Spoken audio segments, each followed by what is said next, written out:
bless you, Guyana, and welcome to Facing the Nation for this week. Of course, it is Friday, the second day of June 2017, and I'm pleased to be back in your homes again this week. Yes, it is a new month, June. That means we're in the middle of the year, and it's amazing how quickly it's flying by. And I know people have a lot to do. Some people assess themselves, their lives, their organizations, even in terms of their studies. They do an assessment every 6 months or so. So this is about the time that you're at least supposed to be wrapping your head around what is it that you have achieved, and the fact that you only have a few more weeks to call it your achievements for at least the first half of 2017.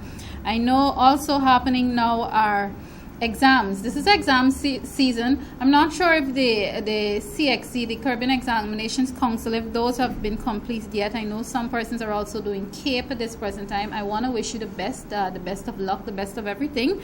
Focus, and you'll certainly get through it.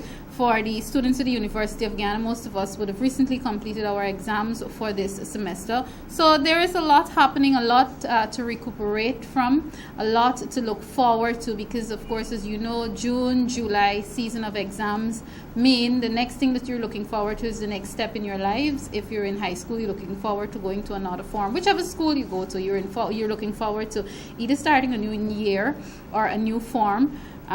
But again, it is also an opportunity to take stock of everything that you would have achieved, you would have accomplished. And again, as I did say before, you still have a few more weeks to settle yourselves and, try to get a little more pushed in before we fully complete the first half of the year. Secondly, before I even go on to some other housekeeping matters, today I'm all alone today. Last week we did give you a loaded program, and of course the former mayor and former Prime Minister of Guyana, the Mr. Hamilton Green, was on last week with us, and I know a whole lot of you would have sent emails and inbox messages and so on, congratulating him and thanking him for all the information he gave you last week. So I can tell you he sends his love and his thanks and everything, and just to remind you that he is here to educate and give you information, especially our younger folks who may not have known what occurred in the past, and you're still trying to learn and understand your country and so on. And it's a part of being patriotic. I think I can't recall who said it, but I think it is said that you will not be sure where you're going if you don't know where you came from. So we thank Hamilton Green for that, for his presence last week. So because I gave you a loaded program last week, today when it comes to you hearing from me, you'll hear less from me today. I know usually I would bring bits and pieces of the government's post-cabinet press briefing that is usually hosted by the Minister of State, the Honorable Joseph Harman. Today you will get the press conference in its entirety because we have the time and there are no guests on Facing the Nation today. So you'll be able to... I know some other channels usually show it in the post-cabinet press briefing in its entirety, but today you'll get an opportunity to see the full thing right here on Facing the Nation. This is where Minister Harman will brief you on some of the matters came up at the most recently held cabinet meeting. And when I say cabinet meeting, meaning the government ministers meeting, he'll brief you on some of those matters, things that would have been approved and so on. And you'll also hear his responses to some of the general concerns and questions from the media, and of course by extension the public, because the media sometimes feeds off of the public. So you'll hear that in its entirety. But before we go to that, I know some of you were in a state of panic sometime yesterday, because we heard more or less for the first time, we heard it being described like that in Guyana, tropical storm. Because for those people who live in the other CARICOM nations, the hurricane islands, usually when people hear about a tropical storm, they think hurricane, because most times when they're first tropical storms and then they develop into category 1 hurricane, category 2 and category 3 and so on. I think category 4 being the worst. So for the first time people heard about a tropical storm that was expected to come to Guyana yesterday. Some of you prepared, and I heard some fretting earlier, and I even saw some of it on social media that, look, we did all of this preparation and nothing happened, but it's better to be safe than sorry, and it's better to prepare. in the event of anything. And I'm going to try to get the official release from the Ministry of Public Infrastructure before the program concludes today, so I can read to you exactly what they're saying. So it's not a case where you've wasted your time in preparing. I think the advisory said for the next and that would have been yesterday, for the next 6 to 36 hours. So we still have, a few more days and so on. But I will try to get the official wording on you before we wrap up today's program. So let not your hearts be troubled. It's good that you did prepare. And it wasn't to drive fear into you. It's just to ensure that you are protected, your homes and your loved ones are protected, and especially for those farming communities. It is always better to have the heads up. So that is a case where the government has been proactive for you. So I am going to allow you now to get some information out to the Minister of State, the Honorable Joseph Harman. And remember, this is the post-cabinet press briefing that was held an hour or two ago at the Ministry of the Presidency. Of course, this is Facing the Nation. Stay tuned.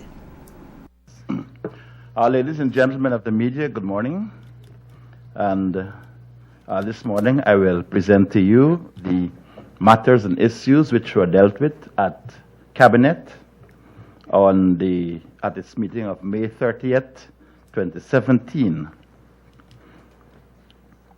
His Excellency President David Granger informed Cabinet of his decision to accept an invitation of Mr. Jean-Claude Juncker, President of the European Commission, the executive arm of the European Union, to attend the European Development Day, EDD 2017 conference that will be convened by the European Commission in Brussels, Belgium, from June 7th to 8th, 2017. The EDD 2017, which will have as its main focus investing in development, with special emphasis in 3 cross-cutting themes.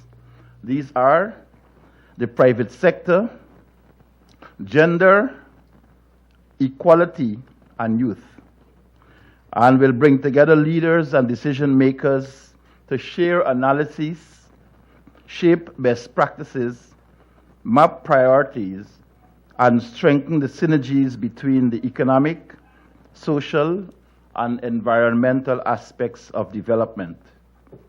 His Excellency will address the opening ceremony of the conference, participate in a high-level panel towards a new EU partnership with ACP countries, and also address a special session of the ACP Committee of Ambassadors. Vice President and Minister of Foreign Affairs, the Honorable Cara Greenidge, will accompany His Excellency. The Honorable Minister of Finance briefed Cabinet about the staff report on Guyana 2017 Article 4 consultation and the Financial Sector Stability Assessment, FSSA, that was considered by the Board of the Executive Directors of the International Monetary Fund on May 24th, 2017. The Honorable Minister reported that the directors commended the sound macroeconomic policies of Guyana, which helped to realize healthy growth and keep debt levels on a sustainable path. They were very supportive of the actions currently being implemented with regards to fiscal accounts, including value-added tax reform and initiatives to improve tax administration. Directors also welcomed Guyana's plan to establish an appropriate fiscal framework for oil revenues and the plan to establish a sovereign wealth fund. The directors also agreed that the medium to long-term prospects for Guyana were positive and encouraged the continued implementation of strong policies that will engender debt and fiscal sustainability while facilitating inclusive growth. Guyana's actions, which led to its removal from the CFATF process, were also commended, while the stabilization in correspondent bank relationships, withdrawals was also noted. Cabinet noted the general positive outcome and outlook of the executive directors in their discussions on Guyana. Cabinet has approved the appointment of His Excellency Mr. Javier Sanchez as non-resident ambassador for the Kingdom of Spain to Guyana. Guyana and the Kingdom of Spain established diplomatic relations in October of 1979 and have cooperated in areas of capacity building and projects through the CARICOM-Spain joint commissions, such as the establishment of peas and rice cultivation under the food security for indigenous communities of the Rupununi savannas. It is expected that the appointment of His Excellency Ambassador Javier Sanchez, who will be resident in Trinidad and Tobago, will lead to a strengthening of relations between Guyana and the Kingdom of Spain. Cabinet approved attendance of the Vice President and Honorable Minister of Foreign Affairs at the 29th meeting of Ministers of Foreign Affairs of the Organization of American States that was held in Washington, United States of America on the 31st of May 2017. In fact, the Foreign Minister, I recall seeing him on the floor at the conference in Washington at the OS at 2 o'clock the afternoon before Cabinet. And at the time of Cabinet's meeting, there was the Foreign Minister. Cabinet approved the hosting of the 6th meeting of the Guyana-Brazil Frontier Committee and the 5th meeting of the Guyana-Brazil Group on Consular Cooperation to be held on June 5th and 6th, 2017 in Lethem, Region Number 9. The Guyana-Brazil Frontier Committee was established on September 14, 2009 with the signature of a Memorandum of Understanding between the two countries on the occasion of the inauguration of the Takatu River Bridge. This mechanism was established to advance the process of integration by nurturing the development of the population within the frontier communities. The issues to be addressed under the mechanism relate to cooperation between communities on the border between Guyana and Brazil in the areas of health, education, water management, animal and agricultural surveillance, trafficking and violence against women, indigenous issues, and public security. The meeting which was last held in Bonfim in February 2016, will see Guyana's delegation being led by Ambassador Audrey Waddell Jardine. Approval has been granted for Guyana's participation in a CARICOM Counterterrorism Strategy Conference to be held in Trinidad and Tobago from June 12 to 13, 2017. The conference, to be convened by the CARICOM Implementation Agency for Crime and Security, popularly known as IMPACS, in collaboration with the European Union, will finalize the CARICOM counterterrorism strategy, which will guide CARICOM member states in their efforts to address terrorism and violent extremism. Assistant Commissioner David Ramnarine and Superintendent Brian Eastman of the Guyana Police Force will attend the conference. Guyana will participate in a meeting of national drug observatories of member countries of the Community of Latin America and Caribbean States, CELAC, to be convened in San Jose, Costa Rica, from July 4th to the 5th, 2017.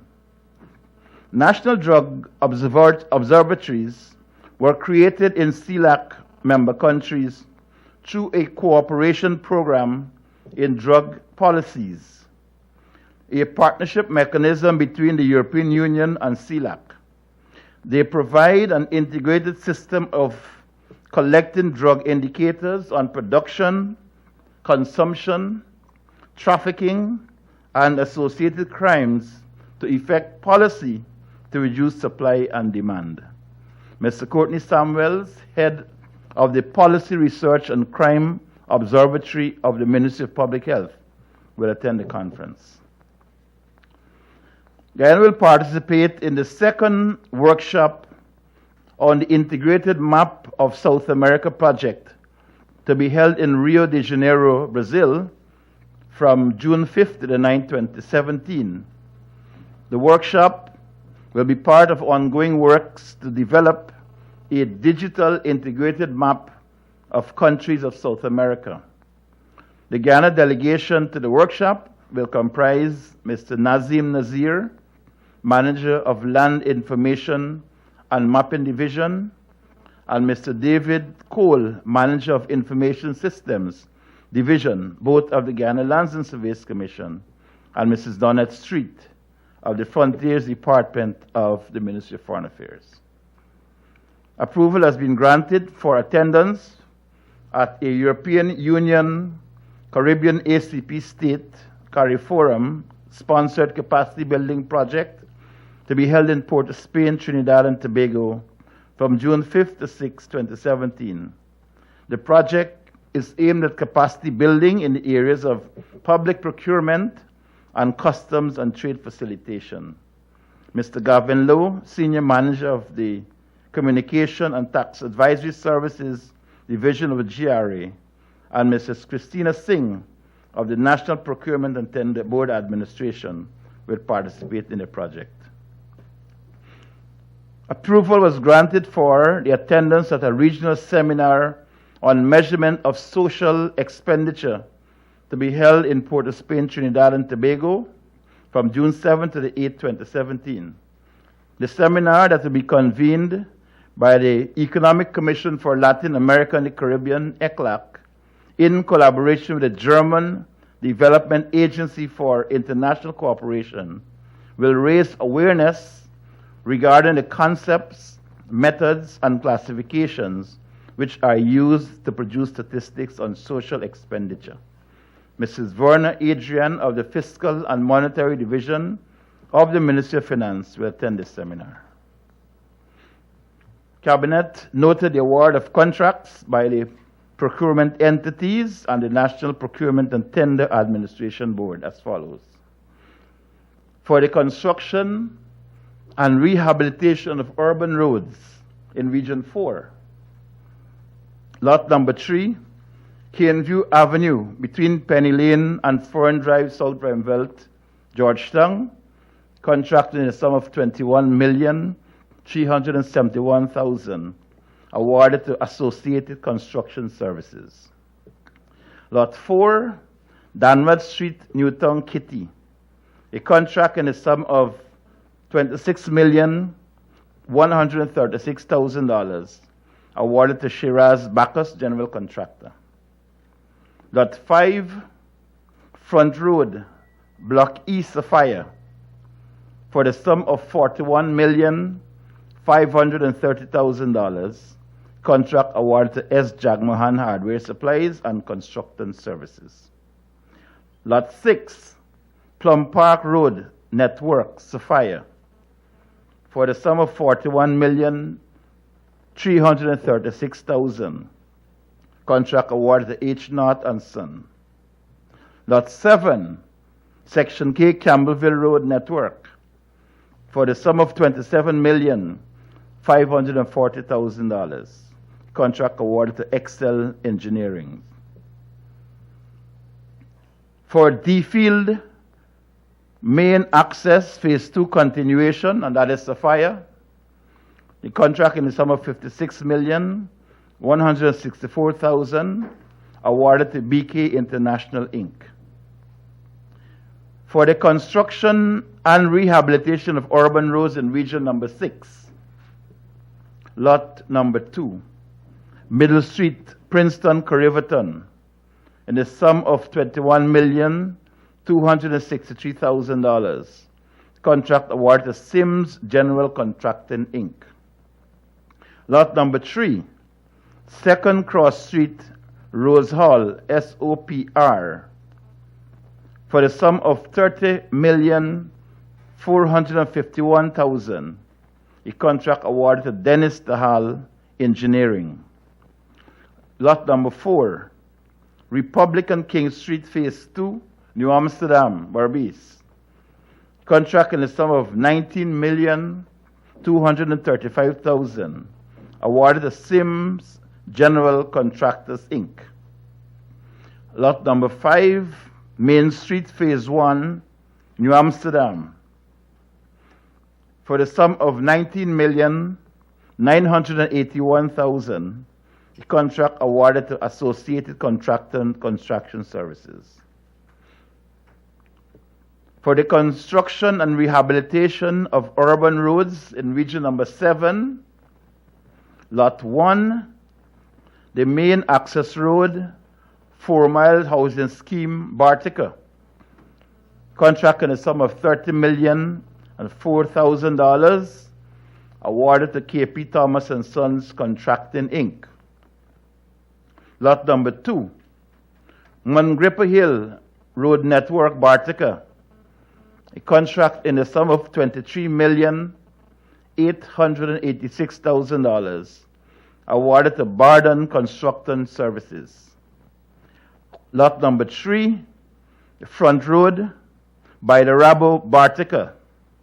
A contract in the sum of $38,503,000, awarded to Excel Engineering.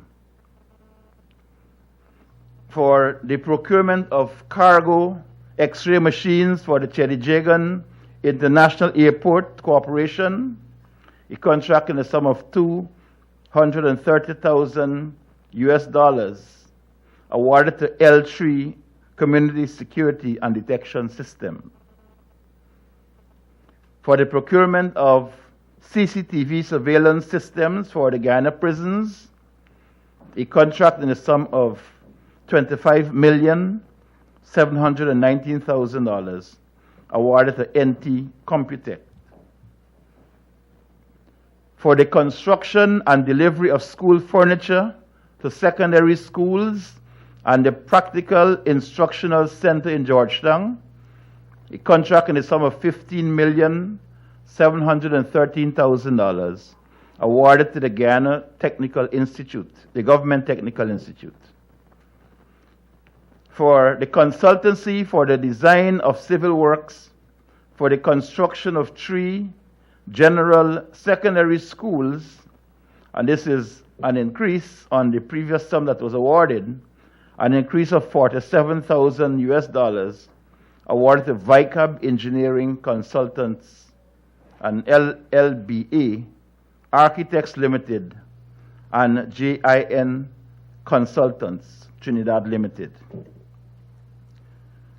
For the design and supervision of civil works under the University of Guyana Science and Technology Support Project, from $377,000 to $384,000, an increase of $7,000, a contract that had previously been awarded to Idea Italy and RPA Rossi Prodi Associate Italy.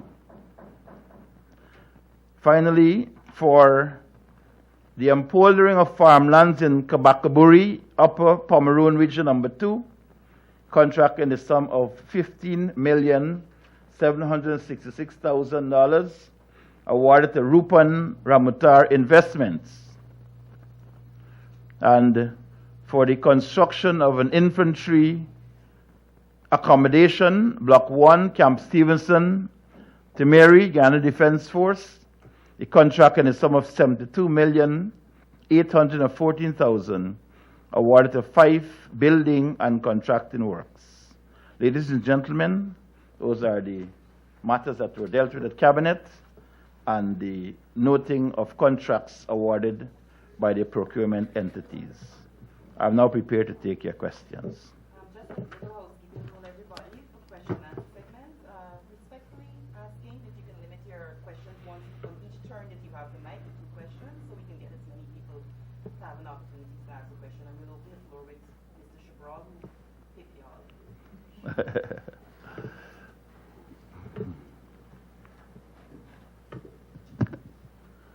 Dennis Chabral, Demerara Waves. Minister, could you shed some light on why the apparent reluctance by government not to release the contract between itself and the ExxonMobil, that's Guyana and ExxonMobil? And could you say, given the state of the economy at this time and the need for a stimulus, whether there are any plans to access revenues ahead of the commencement of oil production in 2020?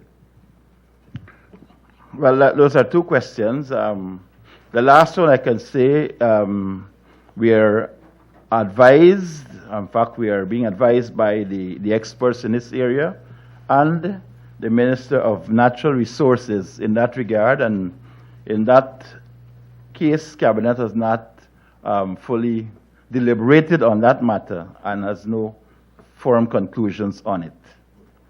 In relation to the question of the oil license, I refer you to a release made by Minister Trotman this morning, which basically dealt with Guyana is expected to grant a production license to Esso Exploration and Production.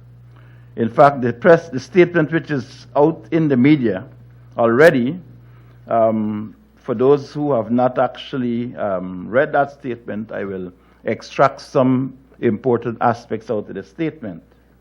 It said basically the Minister of Natural Resources, Raphael Trotman, had said that the government is still in the process of finalizing ExxonMobil's production license, and he disclosed that government would make a pronouncement on the matter in a few weeks.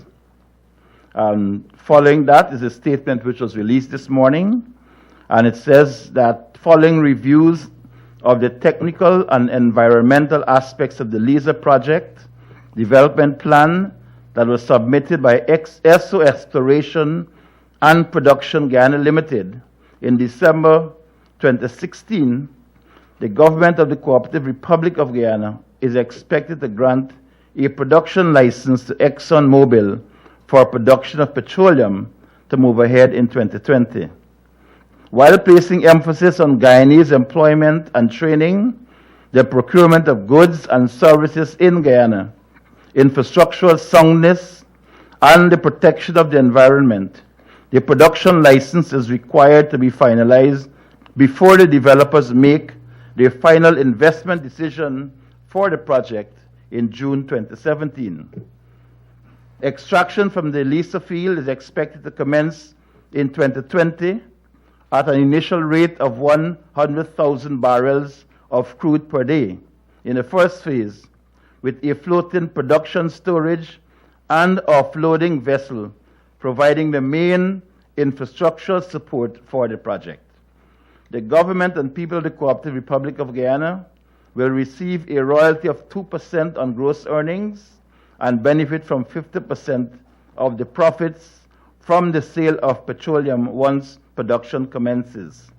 The Ministry of Natural Resources and other ministries and agencies are actively pursuing a number of undertakings on the policy, legislative, and infrastructure sides to ensure that the country is prepared for the coming oil production. As this ministry, along with others, seeks to develop our oil and gas industry in a sustainable and profitable manner, citizens are encouraged to continue to provide their feedback and recommendations on the new sector when the ministry outreaches visit their communities.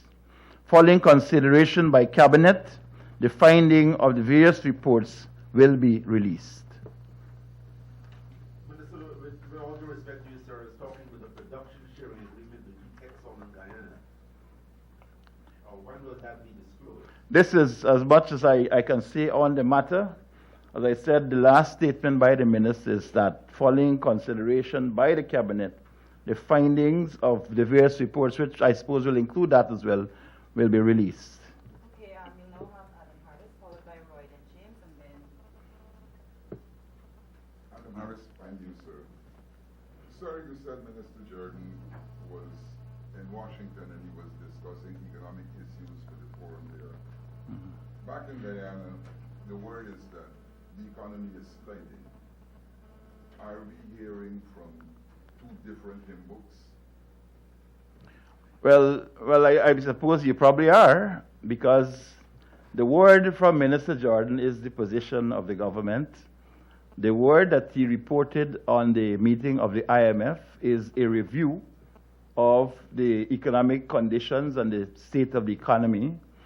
And I suppose the word on the street, which is, as our president usually says, that the general public, that it's a statement that is made by persons who you cannot specifically pinpoint, and they do not specifically bring the data which support some of the conclusions that they're making. I am firmly of the belief that our Minister of Finance has adequately dealt with that matter about the state of the economy, and I am firmly of the view as well that he will continue to make statements in this regard with respect to the economy and where we are with that. Roy and James. I guess I have two questions. One has two parts. Right up. It's right up. The first question is, one of the highlights of the 2015 elections, the campaign promise was moving away from one-party politics, one-party to all politics. Now, first question is, after 2 years of combination of trade and all this thing, did the coalition found any person or persons who they are willing to take into the fold? That's one. And the second question is, Minister, the Commons Board of Court provides for, let's say, 60-40% sharing. That's in ministerial positions. So if you're willing to take persons from the opposition into the coalition, what position or positions, or at what level is the government prepared to accommodate them? And secondly, That's his third question. No, it's the question and one. Yes.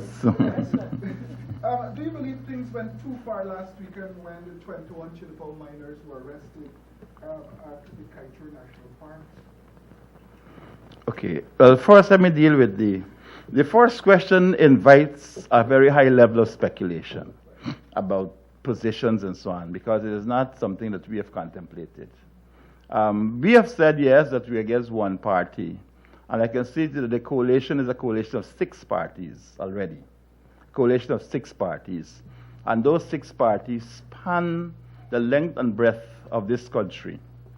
Yes, at the elections in 2015, there was a certain percentage of the votes which we got. And since then, we've actively campaigned. We have actually reached out to all communities in this country. And there are persons who have actually were probably on the other side that have started working with us at the level of the communities. And we welcome those persons who are prepared to work with the government in moving forward the development of this country. The second question on Kaieteur National Park. Kaieteur National Park is a protected area. It is part of the protected area system of Guyana, and one which we are proud of and which we are known for internationally. In the 2011 Protected Areas Commission bill, and which subsequently became an act, there were certain provisions that were made in that act. And since then, the protected area was clearly demarcated. And so, since that time, since we came into office, this has been our second operation to expel illegal mining from the Kaieteur National Park. Mining is not one of the activities permitted under the law in that area. There are other sustainable forms of livelihood which are permitted, but clearly mining and other extractive activities are not contemplated within a protected area. And so once people go into the area and they mine in the area, it is our responsibility of the state to ensure that they're removed. And we did so last year, I believe. In fact, on the last occasion, a policeman lost his life in doing that. On this occasion, the mining became more extensive, and therefore the persons who were mining there illegally were subjected to the laws of Guyana. And that is why that occurred. The important thing to note, however, in that operation is that these persons who were found there were not the managers of the dredges or the owners of the dredges. And I am making a public call for those operators, those dredge owners, those dredge managers to come into us. Come into us and let us talk to you. Because clearly that is not the way to go. If there's an issue with mining areas and so on, discuss it with GGMC. But do not go into protected areas and mine. That is unlawful. And so it is unfortunate that these residents of the areas surrounding the Kaieteur National Park, that they're the ones that were arrested and brought out. But there's no exception. Once you are mining, you are caught mining in those areas, whoever you are, you will be arrested. And that is the position of the government. Sir, they claim they got license from GGMC. I saw some licenses to that effect. Any license that will get granted for mining within a protected area is unlawful. You cannot grant a license for mining in a protected area. There's no provision in the law for that. Minister Hart, Malika first will stop. Your government has announced that the intention to hold a public referendum on whether or not the buggery law should be repealed. Could you explain to us the background to this decision as to why and when it was decided, and give us an idea as to the process? Is there a budget in place and a timeline in place for this referendum? Well, let's start based on your first premise that the government made an announcement. The government did not make an announcement on this matter. What I can say to you is that the last official position on this matter was made clear by His Excellency the President in January of 2017. Right? And the President basically said that a question was posed to him on LGBT rights and so on. And he said that as a government, we are prepared to respect the rights of any individual to indulge in practices which is not harmful to others. The President noted in the said article that it is not an issue of which had been ventilated at the level of Cabinet. And that is the position unto now. This is not an issue that had been ventilated at Cabinet, and Cabinet has made no decision on that matter. And so the question of a referendum, when it occurred and all of that, that is really not on the cards. Follow-up? Yeah. Just a little clarification then. Mr. Brennan has publicly made a statement about the referendum. Are you saying that he was speaking in his own capacity, outside of the government capacity? What is the statement that you are alleging that Minister Greenwich made? When did he make this statement? I believe sometimes that we must be very clear on things before we create a certain expectation or hysteria.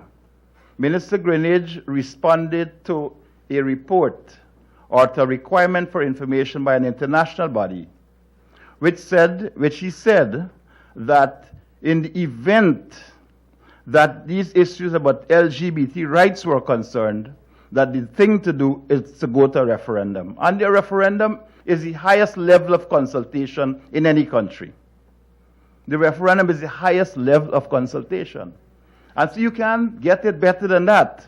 But what I'm saying to you is that this is not that the government has taken a decision to hold a referendum on LGBT rights. Right? So this is the position of the cabinet, that it was not a matter which had been ventilated at the level of cabinet, and therefore it is not something which our citizens ought to become worried about. Two questions. The first, the President of the U.S. has announced that he will be pulling out of COP21. Guyana has committed to seeing that process through. What is your reaction to that announcement, and how do you think it affects climate change globally? Secondly, it's over 2 weeks now or so that there was a public presentation on the feasibility of a refinery. Has Cabinet reviewed that feasibility study, and where does it stand now?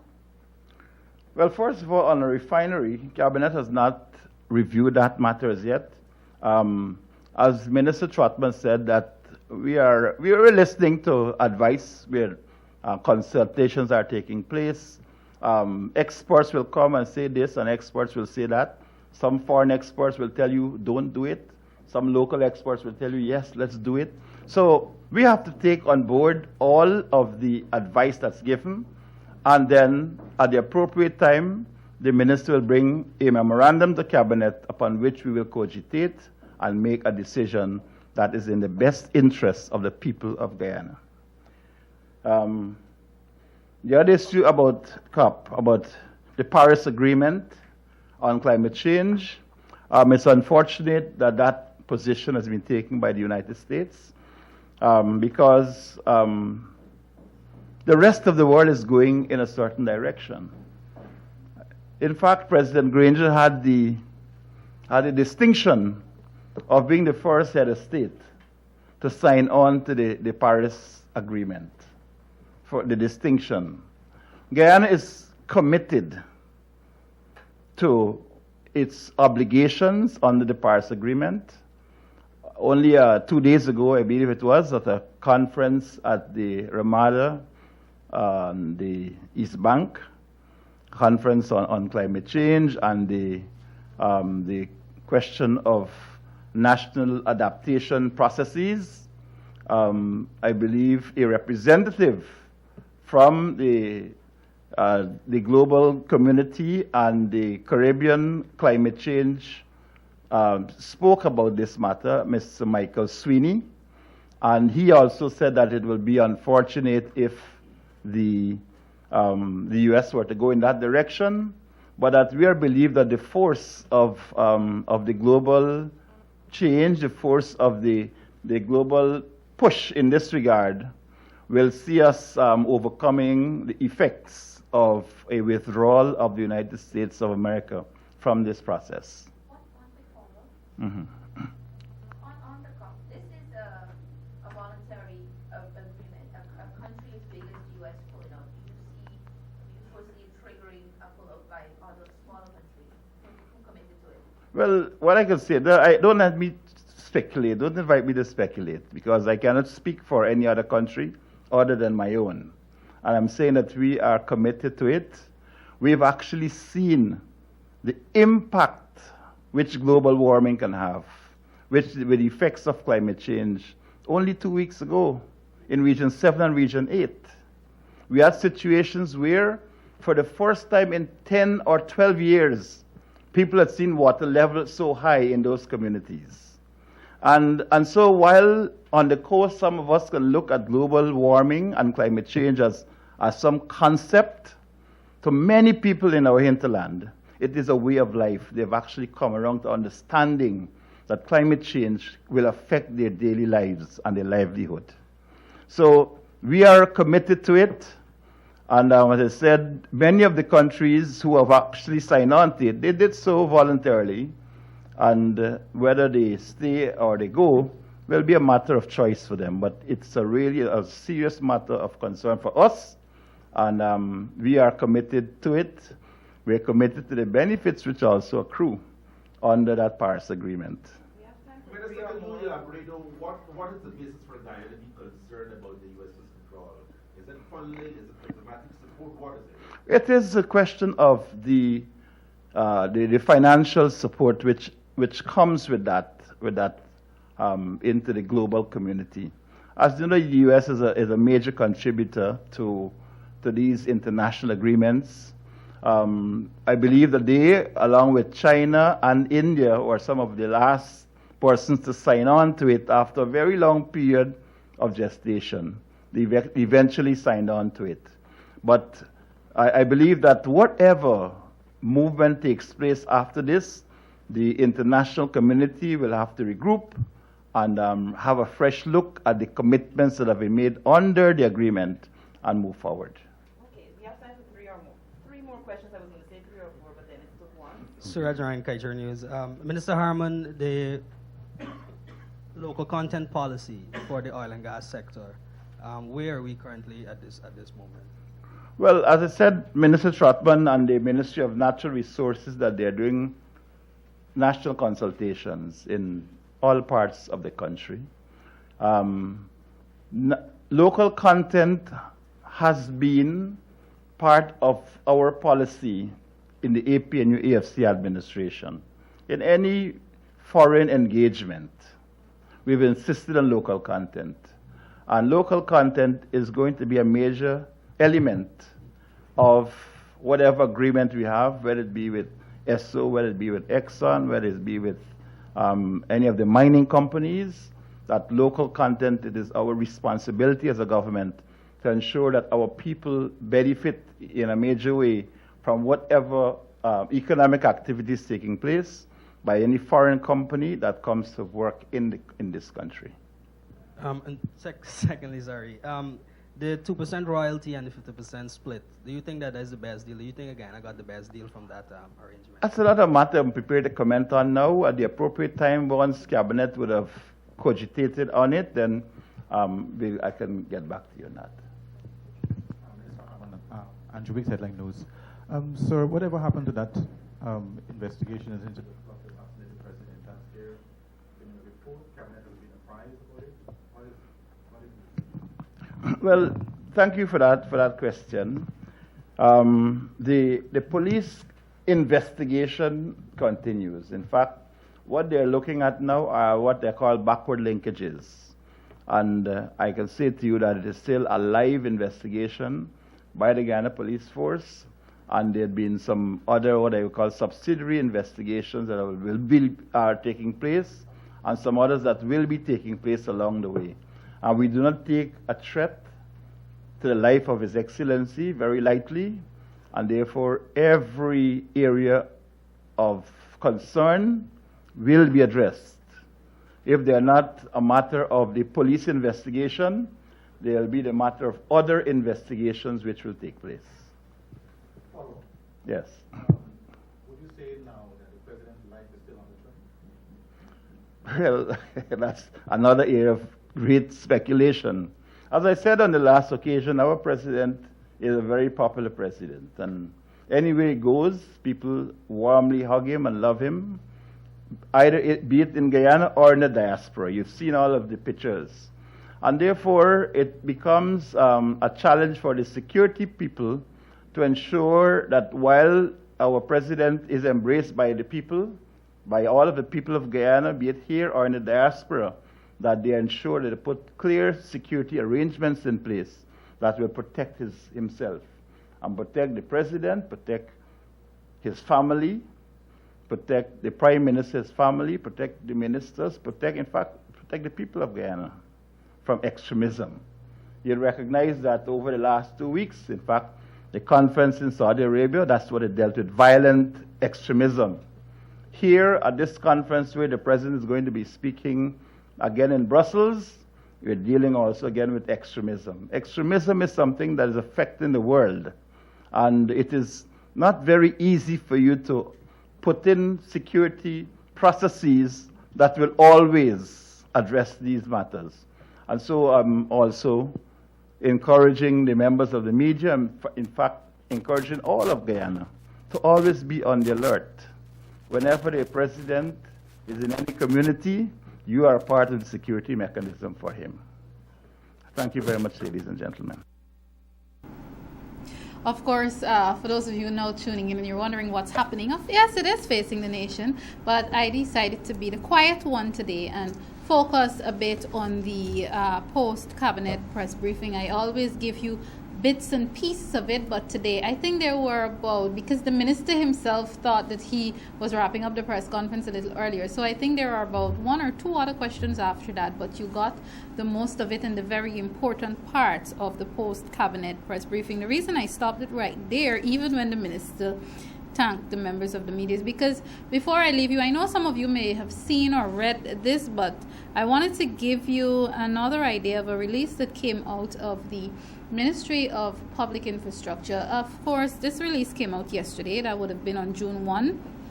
And this is just to remind people of what is happening in terms of the climate and the atmosphere and the weather and so on. So I'll just read. It's a very long press statement, so I'll read just a part of it so you can get idea, and especially this is for those of you who have not gotten a chance to understand yet what the Ministry of Public Infrastructure is trying to do in terms of preparing you and warning you for possible flooding. And you know, the interesting thing is this is even aside from the current warning. This is the May-June, what we know decades now that this is called the May-June rainy season. So it's not just about preparing you for a possible, quote-unquote tropical storm, but preparing you for a rainy season in general. I'm just going to read a part of it. The Civil Defense Commission, of course, that's the CDC, which has responsibilities for disaster management and risk reduction, is urging all citizens to be on the alert, even as the Minister of Public Infrastructure, Mr. David Patterson, has given the assurance that all systems have been activated to mitigate any possible flooding as the country prepares for a forecasted heavy and continuous rainfall over the next 6 to 36 hours. And just a reminder, this statement would have been issued yesterday, so some of the time would have already elapsed. Given the fact that the next low tide is expected to be at 4:30 hours, followed by another period of low tide until 17 hours today, Minister Patterson said that the risk of flooding will increase if there is intense rainfall during that period. According to the Hydrometeorological Office Service National Weather Center, accumulated rainfall is expected between 40 mm and 80 mm over Kuyuni-Mazaruni. For those of you who don't know, that is Region 7. Pataro-Siparuni, Region 8, and Upper Takatu, Upper Essequibo, Region 9. And in excess of 120 mm, meaning millimeters, of course, over Barima-Waini, Region 1, Essequibo Islands, Demerara, Region 3, Demerara-Mahaica, Region 4, Mahaica-Berbice, Region 6, and Upper Demerara-Berbice, Region 10. This translates to approximately 6 inches of rainfall on the coastline. Additionally, periodic high-intensity rainfall is anticipated in Regions 2, 3, 4, and 5.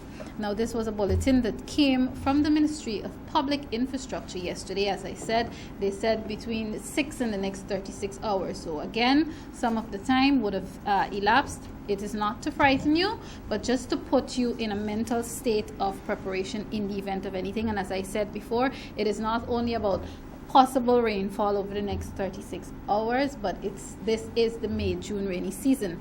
And from the CDC of itself, this is to really keep you safe and healthy. They advise that you, 1, know the route to the nearest safe shelter. This is in the event of an emergency. Keep the first aid kit ready with extra medication for snake bite and diarrhea. Just to pause on this, a few months ago, I can recall doing a program with some members of the Red Cross. I think I'm going to have to invite them back because I am not sure how many persons living in Guyana, I am guilty of not having one. How many persons living in Guyana really are you in possession of a first aid kit, whether it's in your home, in your cars, in your office, even in your schools? Well, I'm assuming the schools would have those because some of the schools have nurses installed, so I'm assuming the schools would be okay. But this is something that we need to be very sensitive. You don't wait until something happens and then everybody's hustling to get this done and so on. So remember the first aid kit. Have the first aid kit ready.